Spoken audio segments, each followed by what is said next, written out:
People don't like to acknowledge like EVM dominance because people are too tied to like individual chains, or it's like Ethereum will be dominant. I don't think that'll happen. I think EVM will be dominant. There's over 500 layer one chains. Why do we need a platform like Nibiru? I think the future is multi-chain. I don't think it's going to be just one or even two chains. I think there is going to be a network. Okay, how do I bridge to Nibiru EVM? You don't need to bridge to Nibiru EVM. It's already there. Yeah, it's already there. What's the end vision for Nibiru? I think... Today's podcast is brought to you by Ether.fi Cash, your gateway to spending your crypto. Cash is a truly crypto-native credit card. Spend with a crypto-integrated credit card and stablecoin account, all with crypto, all hassle-free. Earn 3% cash back with perks, event tickets, and additional rewards for every purchase on your Ether.fi Cash credit card. Use the referral link for $50 cash back on your first $1,000 spent.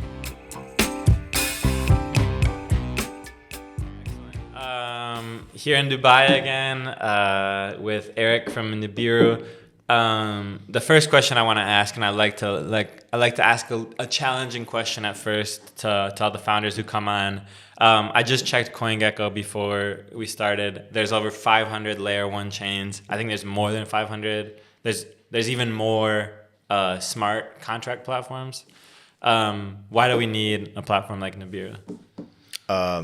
So I guess I can answer the question with why I joined Nibiru. So I wasn't a founder. I was the head of ecosystem. I am the head of ecosystem, but I joined the team initially because they were building as an app chain. They started with perp stacks, so they were building out a consumer app, right? And then it was the whole app chain thesis that like you can isolate different applications to their own chains so they can become super specialized for like what they need to be doing. But I think what we saw then was that when you have a product like a Perpstex, you can create one of the coolest things about blockchain is the composability, right? Like other stuff building on top. Especially when you have it on the same chain, it's like the easiest to make it trustless and just have it all work seamlessly. So it just kind of like naturally expanded from there. That like we have our core, that this is a DAP that we're making ourselves, and we have users for it ourselves. But then we expand out to the rest of the blockchain space and invite all these other projects to come build with us and deploy on us to then plug into the Perpstex and plug into each other to create these like second order of like structured products. Right. Yeah, that's interesting that you guys are kind of like DAP first. And I know that, like they call it like the generalist L2 or the generalist chain thesis people have kind of been more skeptical about that lately, especially when we have like such strong competitive generalist ecosystems. How do you think about that like app chain versus generalist ecosystem dynamic? Yeah, I think the app chain starting as an app chain is nice because it is more natural. You start with an application and a use case, and then you get users for that, and then you work your way outwards to expand to other use cases. I think the generalist one that one's very hard, and they usually lean on either like a technical superiority or a massive war chest, right? That they're able to fund projects at a faster rate than like others, and that they offer more support. I know a lot of projects and DApps that have moved from one chain to another just because they gave them funding or they gave them more attention. 100%. And those are reasonable things to want as a DApp, right? So I think it makes sense. So I do think it's still up in the air for like who's gonna like win and how this is all gonna like play out. That's interesting. Do you think do you think Nibiru it's possible that a chain like Nibiru could win? Or do you think it's going to kind of be like a universe of chains? Like where do you sit on that spectrum? I think it's a universe of chains. I think we've been focusing a lot on interoperability solutions, right? Like we've integrated Layer 0, Stargate, Hyperlane. Like we want to be interoperable with all the other chains that are out there. And I think as a developer, you want the flexibility to choose where to deploy. And then as a user, the user wants it all abstracted away. So, I don't think the future is multi-chain. I don't think it's going to be just one or even two chains. I think there is going to be a network of different chains that power the infrastructure. I do think that like maybe it'll boil down to like just a couple, like, you know, how most of the internet is like PHP and JavaScript, right? And even farther down is like WordPress. Like a lot of it's still built on WordPress, but there are going to be multiple offerings, right? Like for devs to choose and for web developers to build with. And do you guys think that, you know, you guys are still growing, you guys are still pretty small. Do you think you're capable of competing with like the Ethereum, Solanas, Suis, Aptoses of the world? I think it's a big ambition, right? It's like we have our long-term vision, and then like practically we're focused on like what's the next thing, right? Like what's the next use case we can work on, like structured products, right?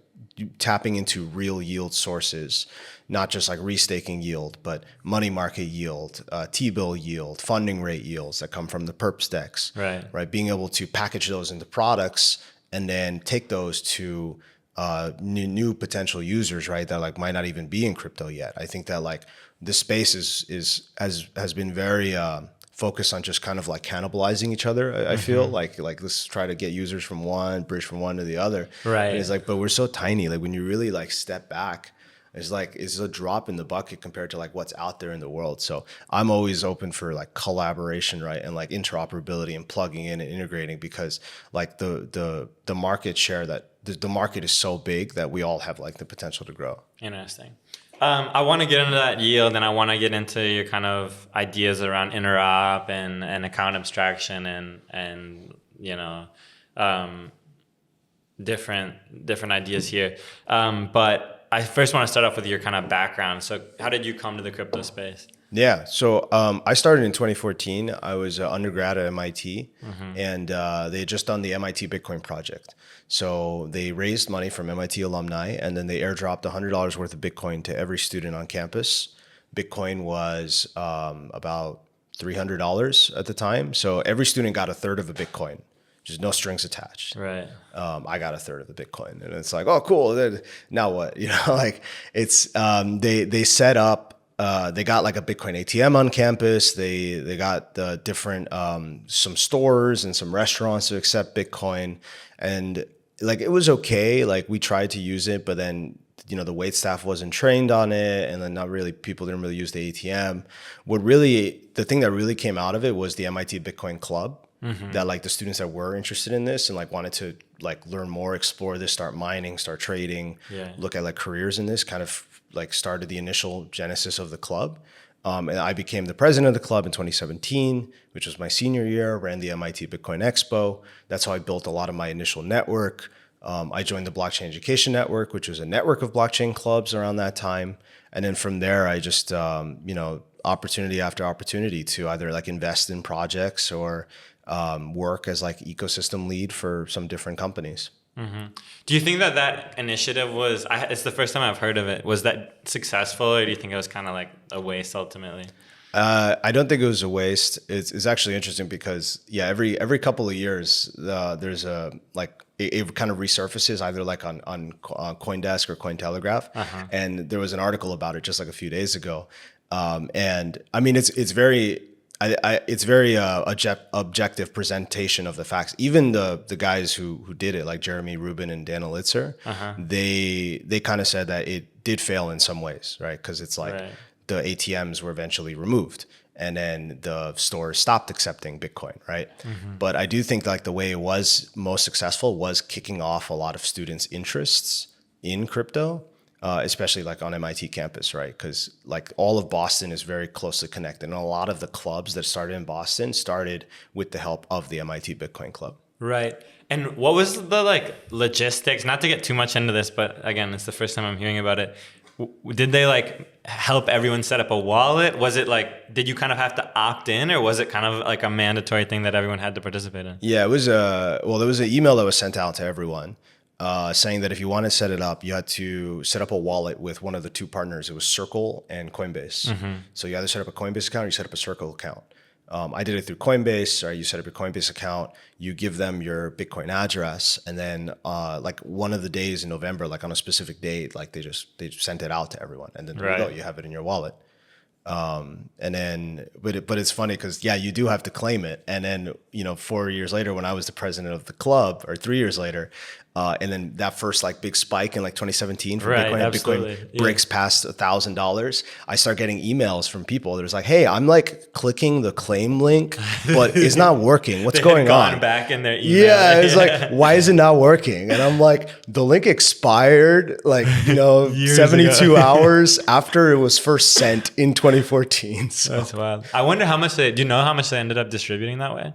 I don't want to say the wrong number, but I do think it was like, it was like $500,000. Like it was a very big amount. Yeah, I mean, honestly, like on long-term ROI, like just getting a few people interested in crypto that ended up kind of being influential in the space, like, and that's one of the most influential kind of ecosystems, like, thought leadership ecosystems that you can access, right? And I'm sure that's why they did it. They wanted the MIT students to kind of, they wanted that mind share. And I'm sure like, at the end of the day, $500K investment probably paid off in a big way for the entire ecosystem. But yeah, in some ways I guess it would probably be better to just hold $500K in Bitcoin at that point. Yeah. I mean, I think it's like, the ROI comes in different ways, right? Like I definitely see it, which is, I guess is why I look at it as like as a success, where others might see is like, oh, it failed because the stuff was removed from campus.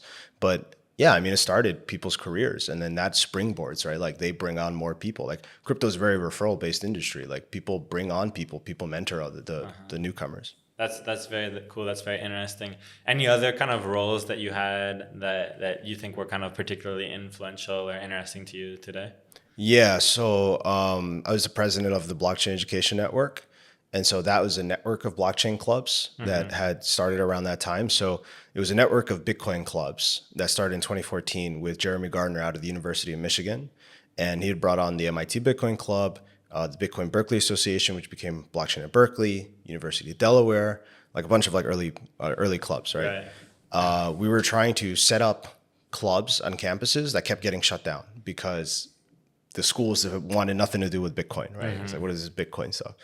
But then Jeremy Gardner met Joey Krug through the network. They started Augur together, right. And Joey also did Pantera, right? So like that, seeing like that success that springboard into a lot of other like students like starting their own companies. So we've had like a lot of companies come from the network, like Bitso and IOTA. That's crazy. Bitso's out of. Yeah, because I live in Mexico, so Bitso is huge in Mexico, obviously. Yeah, this is like, I mean, this is the energy of universities, right? And I mean, I think to this day, right, like if you look at like university-led startups or even dropouts, right, like Polymarket or Pump Fund, right, like these are all students that dropped out of school or didn't go to school, and so I think it's more about like being young or like being like really hungry, Yeah, well, it's funny. I was just talking. I'm working with a project right now, and we're like trying to figure out how to source like that earliest like pre-seed deal flow, like just people with ideas. Essentially, we want to access that group of people, and we were talking this morning about what we think. Like, is it a poker player? Is it someone who's like making Roblox apps right now? Like, what's the equivalent? Like, what's a high signal thing that people are doing today that will kind of found the cool companies of the future? It sounds like in 2014 to 2017, they were like in college blockchain clubs, stuff like that. Yeah. So I think the blockchain clubs are good. I mean, I got connected to Nibiru through a connection that I had from the MIT Bitcoin Club, right? Oh, wow. So that's how like I got my positions. And then my previous job, I got connected with them through the Harvard Blockchain Club, going through one of their events, right? So, I mean, I think definitely for students, like being involved in the blockchain club is like the most important thing you can do. And then for people that aren't students, I think going to crypto conferences is like the most important thing you can do. It's kind of a hot take, honestly. People are like, yeah, bro, conferences are overrated. Don't waste your time. It's just everyone's like it's the same people, just in a different like tech forward city. But no, I've found conferences incredibly valuable for like every time I go to a conference, there's an opportunity that comes out of that. Yeah. I think you have to know like what you want to get out of it. Because if you just kind of aimlessly are like networking around, but if you're like looking for like a career or looking for like the next job or the next investment opportunity or maybe you're like a content creator trying to like write like a report on like what people think about it. Like that's primary market research, right? So I think there is a lot of value in conferences, but I also see that like maybe you already have a project and then it's better for you to just kind of focus on that and just not, because conference when you're here is like a whirlwind, right? It's like a chaos. It's like you barely get to check all the emails pile up. You get back home and then your Telegram that you worked so hard to get to inbox 0 is now back into thousands. And yeah, it's interesting. I know you mentioned before we started recording that that you guys are kind of here and you want to connect with all your like app teams, and that's cool. And I the more and more years I spend in crypto, the more I realize that like most of the valuable business connections I've made, I've met them in person at one point or another. Like it just really solidifies that relationship. So it's cool that you guys are doing it with your app teams. Yeah, we like to meet our teams in person. A lot of them we've met digitally initially, right? Like we reach out to them or we get introed by some other project, because crypto is global, so people are everywhere. But we try to at every conference, every major conference, try to host an event, bring our DAPs, bring our partners, bring potential partners, even so they get to know the ecosystem, see if they like it, see if it's a good fit. Because it is you're building a cohort, and I think that's something that's very often overlooked. And what I see with DAPs working in other ecosystems is that a lot of them have said that they feel very isolated, especially in the larger ones. They don't get responses. They don't even get retweets for like their accomplishments. So being able to provide that and creating this cohort, right, and having the DAPs work together, share each other's stuff, be at these events in person, then you see them building these connections with each other, doing these integrations with each other. I think that's something like really cool, and that's something I really enjoy cultivating. And I think that comes from my background in like growing blockchain clubs, right? And like doing this like at the student level. Now doing this with DAPs and with startup founders. Plus ultimately like these chains are networks, right? And these communities are networks, and like whatever might apply to some kind of like college club, a lot of those principles probably apply to growing an ecosystem or growing an app or growing a community. Yeah. I think crypto's only useful if the apps are plugging in together, right? Because like if it's just one app, just run a server to like run the app. But I think the coolest thing about blockchain is the universal API, right? You can like put a lending platform on top of like a stable coin, or you can put this, now you can fragment those markets and isolate those markets and then tokenize them and then borrow against them and collateralize them and then just stack them up. Yeah, that's cool. I know you guys had an event earlier this week. I think sometimes, especially at like events like Token 2049, it's who can put on the flashiest event, who can put on the desert rave and stuff. Yeah. And you mentioned that you guys try to do an event at every bigger conference. Like, what would you say to someone who's like, yeah, they're just doing it so they can like go party at the nightclub and there's limited utility to putting on events at these big conferences? Yeah. So I think that our events are for our community, right? And we do them all over the world because we want the people that are part of the Nibiru community to come meet us in person, come meet our DAPs in person, come meet our partners in person. And then, I mean, in terms of like the activity chosen for the DAP, it's not like a table at a nightclub, right? It's like something open. Like even the yacht, like when we got a yacht, it was a decent sized yacht, 60 people. And when it filled up and we didn't want to turn all the other people away, we got a second one.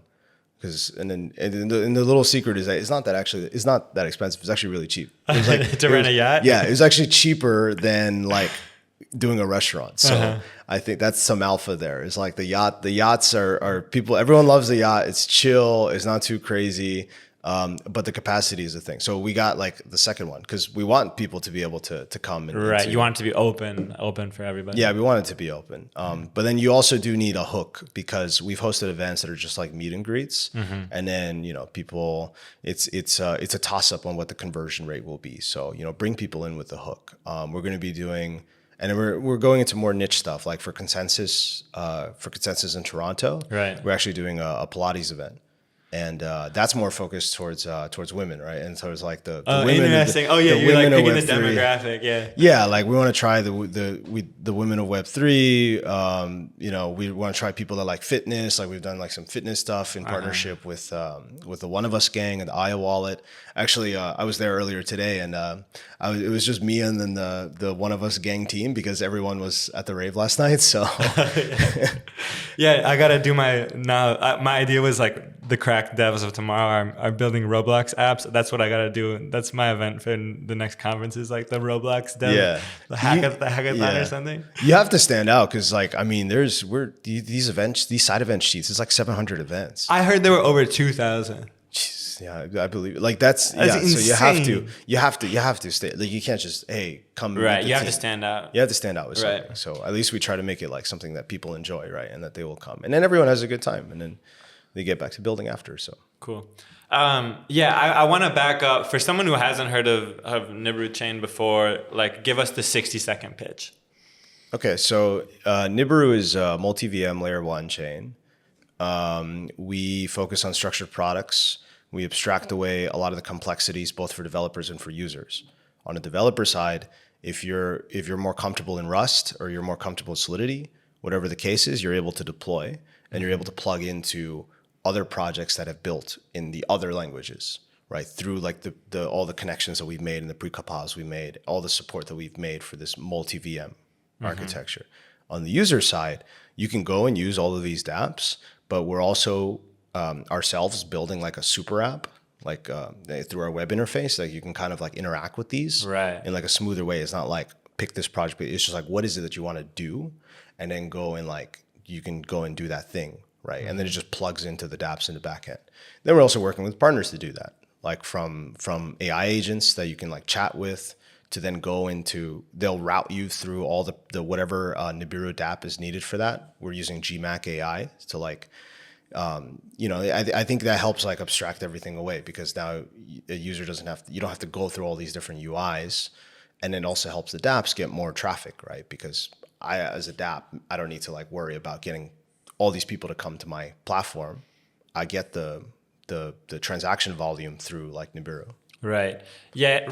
Multiple founders have talked to me about this concept, but it reminds me of like the Apple Store or something like that, where it's like you have this curated ecosystem, and then people can plug into it or build on top of it in this kind of open way.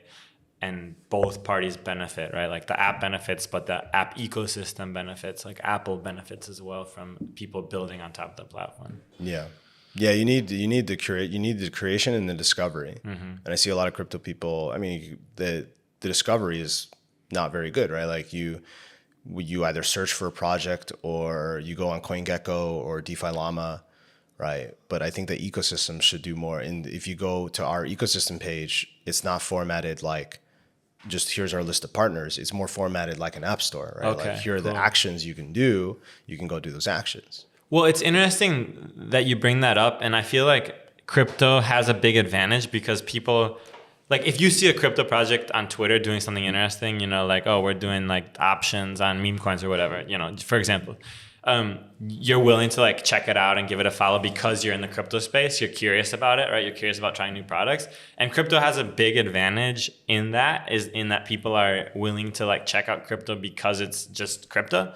However, real or like the traditional ecosystem, the tradtech ecosystem doesn't have that advantage. And then thus they have to sell and bring much better value propositions to the table because they just need to provide kind of core level value. And if crypto ever wants to cross the chasm, I think, then those apps are going to have to behave more like those tradtech apps that just have to bring like the value to a user. Yeah. Yeah. I mean, I think like, though, I think the subset of crypto that suffers the most from that is the gaming, right? Because like gaming is heavily subsidized by your ability to earn in that game. That's like the Web3 angle, which is like that's not going to fly. That's not the case. It's like at the end of the day, is the gamers are going to care, is this a fun game that I actually like to play? Right. You actually have to do it the other way, where it's like the game, if you want to create a sustainable gaming ecosystem, the game has to be the first thing, and then whatever Web3 value comes second is like the secondary thing. Yeah. But if your pitch to gamers is like, oh, you'll be able to like extract a bunch of value from this game. Your game is, unsustainable from the very beginning. Right. Yeah, interesting. What's the story of Nibiru, and like how did you guys start? You mentioned it a little bit that it was originally like an app chain, but tell me about that evolution. Yeah, I started in 2022, and some of the team members already knew each other, but then they got together at ETH Denver, and then they built a project together, and then that project was a different one, but then they started working on Nibiru. And it went through like a couple of different iterations. I joined at the end of 2023. I had connected with my former mentor, Boris, who's at Tribe Capital. He was previously at Republic. Right. And then before that, he was at Game Theory Group. So Game Theory Group is how I got connected to like ICO investing. We did a couple ICO investments, and I joined fresh out of the MIT Bitcoin Club. And then while he went to go do Republic, I went to go do Ontology to like go learn more about like the Asia blockchain ecosystem. And then I got connected to Nibiru through him like towards the end of 2023. And then from there, we started hiring a lot more people, more like ecosystem people, marketing people, growth people. So we've really assembled like a really great team like around that. And then we've just been like hands down over the past year, just like going gung-ho for this EVM launch, going for our campaign, going for all of our partners, all of our DAPs, everything that we need to like get ready. I know in crypto, working in the crypto industry, there's like crazy opportunity cost, right? Like so much of your potential upside comes from attaching yourself to a project that you think personally has upside. What made you commit to like Nibiru? Why were you convinced to kind of put your time and your like life's work into this project? So I think that I wanted to do an app chain because I think that like having an application already there and then building around that is the way to go, right? As mentioned earlier. Right. So I really liked Injective. So Eric Chen from Injective, I've known him since high school, and he was one of the first people that I was able to like talk to about like Bitcoin stuff. We were talking about like advice on like Coinbase and everything. And then they started Injective, which that's how I learned about the Cosmos ecosystem. So I started looking more into that. So then, narrowing down the choices and then getting the referral by Boris is like, this is a good team. This is a good project. I joined the team. And then I think that all of that was good. But then something that we kind of discovered together was that like, we need to have EVM, right? Because we were just doing the app chain. We were just going forward with that. Right. But I do think that like, as I got to know more and more of like the Cosmos projects, that was kind of like the sentiment around that whole space is that like you need EVM support. Like I think EVM has won out. I mean, still, even though people like are kind of bearish on Ethereum as in general right now, like all of I'm sure if you added up all of like the commits, right? Like the EVM ecosystem is orders of magnitude bigger than any other. Yeah. And people don't like to, I don't think people don't like to acknowledge like EVM dominance because I think people are too tied to like individual chains, right? Or it's like Ethereum will be dominant, right? I don't think I think EVM will be dominant, but people don't like that because then that doesn't help the thesis for the Ethereum token. Right. But I think that like, the way that technology works and open source technology is like a standard. You can't own a standard, right? Like a lot of crypto is people trying to own standards, and then my token is attached to that standard. But like the way like historically, right? Like TCP/IP or like all these like protocols that become well adopted. Like people say, I guess what I'm trying to say is like people say like my chain is TCP/IP for this, but it's not like, or like Ethereum is TCP/IP. It's not. EVM is TCP/IP, right? Like because it's anyone can build on. It's a standard. Yeah, it's a standard that anyone can build on, and people don't like that because there's not an EVM token. Right, it's not value accretive. There's like certain parts of Ethereum that are value accretive to Ethereum, and then there's other parts that are like open. Yeah, and I still think Ethereum is great, but I think that like EVM can be very successful. It doesn't necessarily mean the token will, but I would consider it being. I want the whole space to move forward, right? Like not any one individual project or one individual like chain or ecosystem. Right.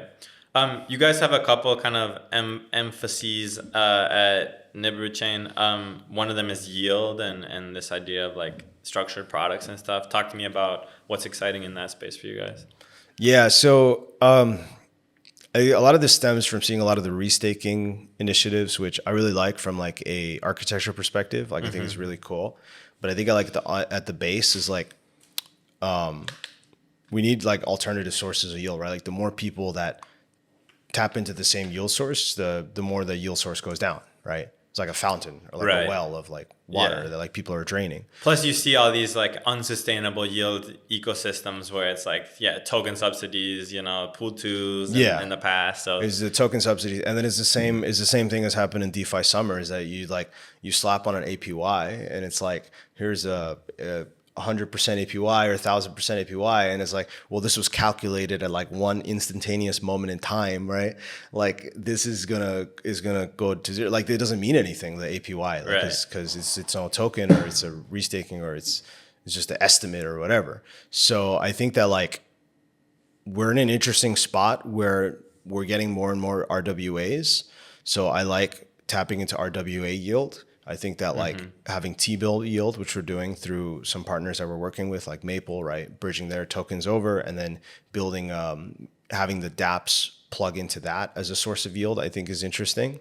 I think the funding rate yield, right, because on a lending market, like or on a perps market, people are paying to use that service, right? Like whether it's like borrow and then pay interest or to go long or short, right, and to pay. So that is something that can be tokenized, and we've seen that be tokenized, and that's something that's like uniquely crypto, which I think is like really cool. Is like tokenizing that yield and then isolating it. Well, yeah, I've heard kind of people talk about one of the woes in crypto being the fact that there's like no kind of like base yield rate in the way that there is in TradFi in the form of like, treasuries essentially.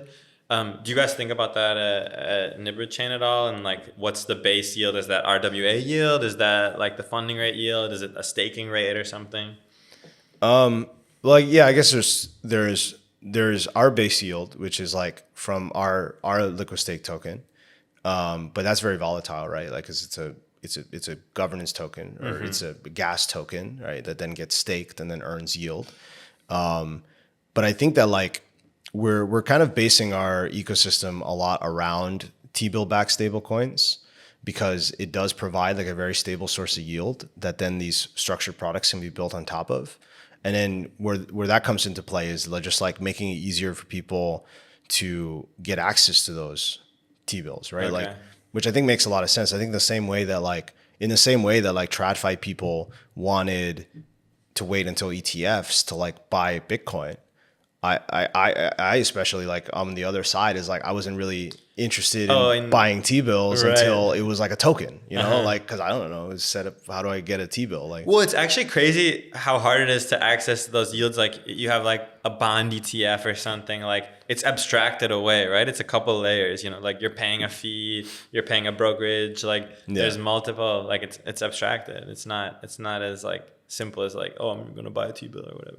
Yeah, exactly. So I think that like this is something that crypto can make easier, and I think that like we're working on those products through like our partners to provide that, right, and make that easier. Kind of get everyone aligned on like, hey, like you shouldn't make a complicated interface that gives people all this like complexity of like, oh, how am I get this yield through this or this lockup period or this? Is just make it like very simple, like how conservative or how aggressive do you want to be with like your strategies? And then here's the recommended vault to like deposit it. And then a vault does this, right? I think a lot of this can be automated through these like vaults and through these like smart managers. Yeah. And I think crypto has a tremendous opportunity in two fronts. Like, first of all, it's totally possible that crypto UX could be better. And like, the fact that I self-custody and the fact that like once my block confirms or my, then I know that I'm the owner of this asset, right? Like a bearer asset, that's incredibly powerful to me. Also, the fact that that traditional financial intermediaries are quite extractive and crypto doesn't have to exist in that same paradigm of like value extraction. It can be more of like an accretive universe and ecosystem, right? I think there's like really tremendous opportunities for crypto financial products to kind of cannibalize TradFi products. Yeah. What are the most exciting apps in your ecosystem? Stuff that you're enthused about, or that you've used, or that you're particularly interested in? Yeah. Well, with the vaults, we're excited to work with Abracadabra. So Abracadabra has been around for a long time, since like the last cycle, which For sure. is just forever in crypto, right? Like, and they're doing interesting leverage vaults, right? So like even with now you could take a T-bill, maybe the yield with, I think a lot of the times the problem is that the yields are too low for people and they want to be like more degen. Right. So let them be more degen, right? Like now you can lend and borrow loop that, right? And then squeeze out the T-bill yield, right, with like the amount that you've borrowed to increase it. So, and then automating that. So I think that that's an interesting project. I really like our relationship with Oku, which is a DEX aggregator. And what's interesting about them is that they've deployed the Uniswap v3 contracts on our chain, as well as like many other chains. So I'm a Uniswap delegate as part of the Blockchain Education Network. Oh, cool. We helped a lot of the clubs get like uni delegations back in 2021, 2022. So we participate in the Uniswap governance. And I see a lot of like Uniswap forks coming out, but I think that like what we want to do is like through Oku be able to like work with Uniswap DAO, like work with the Uniswap Foundation, whatever relationship like works best to support more like hooks and more like growth on like the Uniswap contracts. Right, they're more kind of aligned and up to date than just like the typical like UniV2 fork or whatever. Yeah, exactly, right. Like I think if you're forking Uniswap v2 or v3 like at this point, like it's, I mean, maybe you have like a new idea or something. It's open, right? Anybody can fork it. But like for us, it's like we want to work with the established projects and with the originals, right? Like I think, and they are open to it, right? Like they have deployed on other chains and they work with other chains. But I think that like taking it a step further and like actively doing BD for it and like helping like DAPs get set up with like providing the liquidity pools. And then that's something that like we're really prioritizing as Nibiru, is like helping to actually grow like these pools, not just like, okay, it's deployed, like, Right. You talked about kind of having like a super app interface where apps are, abstracted in some way and kind of plug into the interface, almost like an app store, again, a DeFi super app. Do you think that Nibiru is your hope that Nibiru will be kind of one walled garden ecosystem where you trade the ecosystem coins and you get some T-bill yield, or do you think like Nibiru would be like a home for DeFi, a home for people who want to participate in the crypto ecosystem, and they can buy Solana or get yield on USDC on Ethereum and it's abstracted, but Nibiru chain is like the home? Yeah, we want it to be a home. We want it to be like a liquidity hub and a home. So we're working with projects like Euclid that they're plugged into every chain, but they use Nibiru to route a lot of liquidity. Also, I mean, with any like cross-chain aggregator, like we'd like to talk to, and we've been talking to a couple, and that's just like, I think being a part of this bigger ecosystem is important. Just as much as like people can bridge over to our chain, we want to make it easy to bridge our tokens and like stuff on our chain to other chains as well. So I think we've built a really close relationship with Layer 0, and then through Layer 0 we're plugged in with what's happening like on the other chains that Layer 0 is deploying on, right? And then how we can like actively support. It's a two-way street there. We're not just trying to like amass a lot of liquidity, but we're trying to keep it flowing, right? So people can move back and forth and use the chains that they like. And then, I mean, ideally it's all abstracted away, right? And it's just purely like a yield calculation for like the vaults. So it's an interesting thing. I've talked to like Barachain. I talked to Smokey from Barachain recently, who talked about a similar idea of like Barachain being a hub and a liquidity hub, but most of it being actually abstracted away. Yeah. To me, that makes me think that there's like less of a strong value proposition in being a layer 1 ecosystem and being that core hub. If I'm just like using an app and I don't even realize I'm on Nibiru, how do you think about like value accretion to the chain in that way?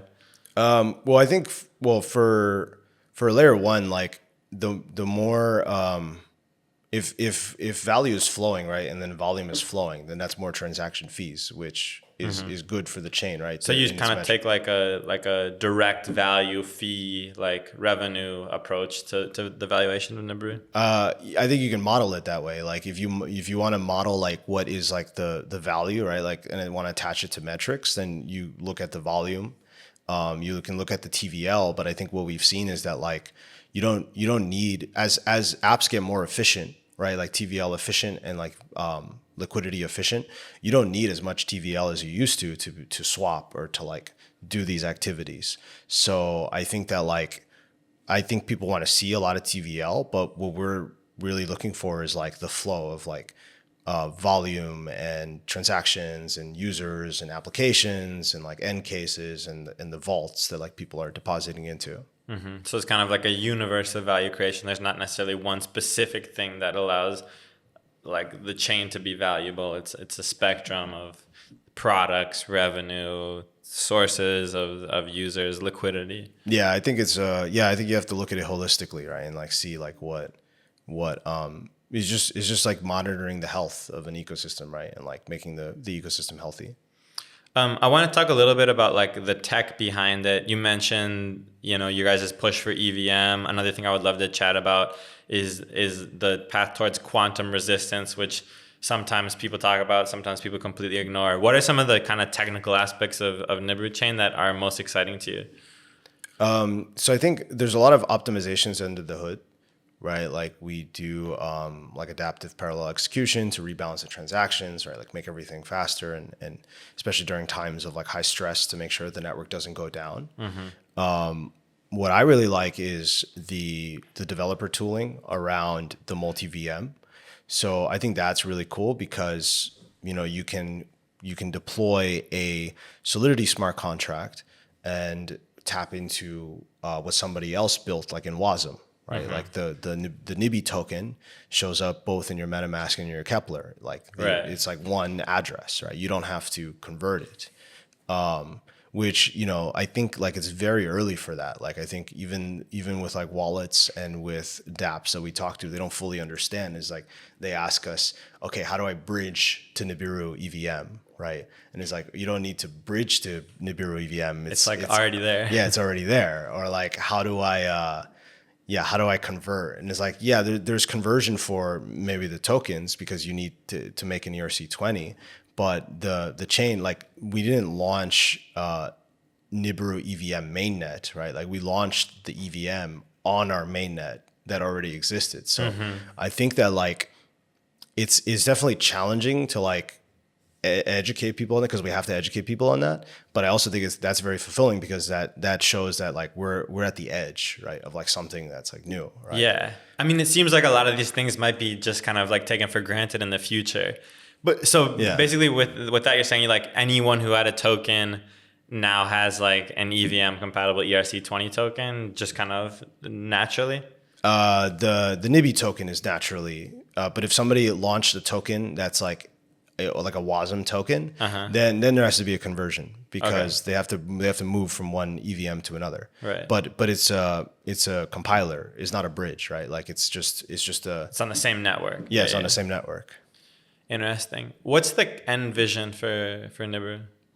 I think the end vision is always changing. I think where we see the most exciting opportunity now goes back to the structured products, mm-hmm. because I think that like the structured products are really the way to tap into like the mass markets and to drive a lot of TVL and liquidity and volume to a lot of DAPs, right? So we can create this powerful ecosystem where instead of each DAP having to being like their only way of growing is by getting more users to go to their website and to use their product or to use their service, is to be a part of this vault that is just like that. The vault itself is what's being marketed and what's being drawing people in that then the DAP benefits from. So I think getting these projects to work together in this way, which I think is really only doable if you have like a coordinated like we talk to the DAPs, we have group calls with the DAPs, like we get them to work with each other. So I think that it's like is very exciting because it's not just like, okay, I'm building this and then you're building that and then you're building that and then you're building that. It's like, hey, what can we build together different companies, right? Like different projects, different startups. Like what can we like co-create together? Okay, you can plug into their platform. Like you have the RWAs that you can use as your lending, or you can create this vault. And then you got to, set up you agree who codes what, which company does what. But I think that's like the most exciting thing right now. And so I think the end goal with that is to create these like abstracted structured products that can, for the user, everything is abstracted, right? But for like from the DAP side, like it would be a lot of work to like do, but I'm excited for that.